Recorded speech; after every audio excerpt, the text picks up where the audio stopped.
யோபு அதிகாரம் 34. பின்னும் எலிஹு மாறுதரமாக, ஞானிகளே, என் வார்த்தைகளை கேளுங்கள், அறிவாளிகளே, எனக்கு செவி கொடுங்கள். வாயானது போஜனத்தை ருசி பார்க்கிறது போல செவியானது வார்த்தைகளை சோதித்து பார்க்கும். நமக்காக நியாயமானதை தெரிந்து கொள்வோமாக, நன்மை இன்னதென்று நமக்குள்ளே அறிந்து கொள்வோமாக. யோபு, நான் நீதிமான், தேவன் என் நியாயத்தை தள்ளிவிட்டார் என்றும், நியாயம் என்னிடத்தில் இருந்தும் நான் பொய்யனென்று எண்ணப்படுகிறேன். மீறுதல் இல்லாதிருந்தும் அம்பினால் எனக்கு உண்டான காயம் ஆறாததாய் இருக்கிறதென்றும் சொன்னாரே. யோபை போலவே பரியாசம் பண்ணுதலை தண்ணீரைப் போல் குடித்து, அக்கிரமக்காரரோடே கூடிக்கொண்டு துன்மார்க்கரோடே திரிகிறவன் யார்? எப்படியெனில், தேவன் மேல் பிரியம் வைக்கிறது மனுஷனுக்கு பிரயோஜனம் அல்ல என்றாரே. ஆகையால் புத்திமான்களே, எனக்கு செவி கொடுங்கள். அக்கிரமம் தேவனுக்கும் அநீதி சர்வ வல்லவருக்கும் தூரமாயிருக்கிறது. மனுஷனுடைய செய்கைக்கு தக்கதை அவனுக்கு சரி கட்டி, அவனவன் நடக்கைக்கு தக்கதாக அவனவனுக்கு பலனளிக்கிறார். தேவன் அநியாயம் செய்யாமலும் சர்வ வல்லவர் நீதியை புரட்டாமலும் இருக்கிறது மெய்யே. பூமியின் மேல் மனுஷனுக்கு அதிகாரம் கொடுத்தவர் யார்? பூச்சக்கரம் முழுதையும் ஒழுங்குபடுத்தினவர் யார்?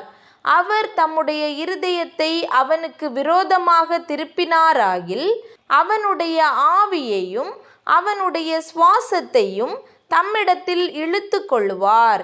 அப்படியே மாம்சமான யாவும் ஏகமாய் ஜீவித்து போம். மனுஷன் தூளுக்கு திரும்புவான். உமக்கு உணர்விருந்தால் இதை கேளும். என் வார்த்தைகளின் சத்தத்துக்கு செவிகொடும். நீதியை பகைக்கிற ஒருவன் ஆளக்கூடுமோ? மகா நீதிபரரை குற்றப்படுத்துவீரோ? ஒரு ராஜாவை பார்த்து, நீ பொல்லாதவன் என்றும், அதிபதிகளை பார்த்து, நீங்கள் அக்கிரமக்காரர் என்றும் சொல்லத் தகுமோ? இப்படி இருக்க, பிரபுக்களின் முகத்தை பாராமலும் ஏழையை பார்க்கிலும் ஐஸ்வர்யவானை அதிகமாய் எண்ணாமலும் இருக்கிறவரை நோக்கி இப்படி சொல்லலாமா? இவர்கள் எல்லாரும் அவர் கரங்களின் கிரியையே. இப்படிப்பட்டவர்கள் சடுதியில் சாவார்கள்.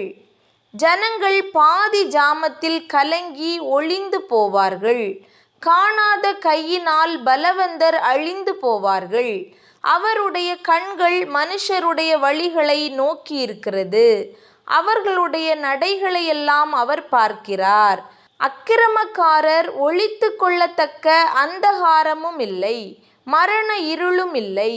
மனுஷன் தேவனோடே வழக்காடும்படி அவர் அவன் மேல் மிஞ்சினதொன்றையும் சுமத்த மாட்டார். ஆராய்ந்து முடியாத நியாயமாய் அவர் வல்லமை உள்ளவர்களை நொறுக்கி, வேறே மனுஷரை அவர்கள் ஸ்தானத்திலே நிறுத்துகிறார். அவர்கள் கிரியைகளை அவர் அறிந்தவரானபடியால் அவர்கள் நசுங்கி போகத்தக்கதாய் ராக்காலத்தில் அவர்களை கவிழ்த்து போடுகிறார்.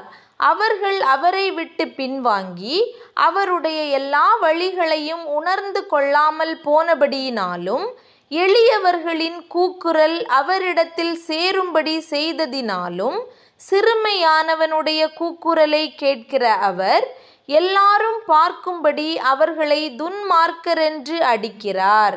மாயக்காரன் ஆளாதபடிக்கும் ஜனங்கள் சிக்கி கொள்ளாதபடிக்கும் ஒரு ஜனத்துக்கானாலும் ஒரு மனுஷனுக்கானாலும் அவர் சமாதானத்தை அருளினால் யார் கலங்க பண்ணுவான்?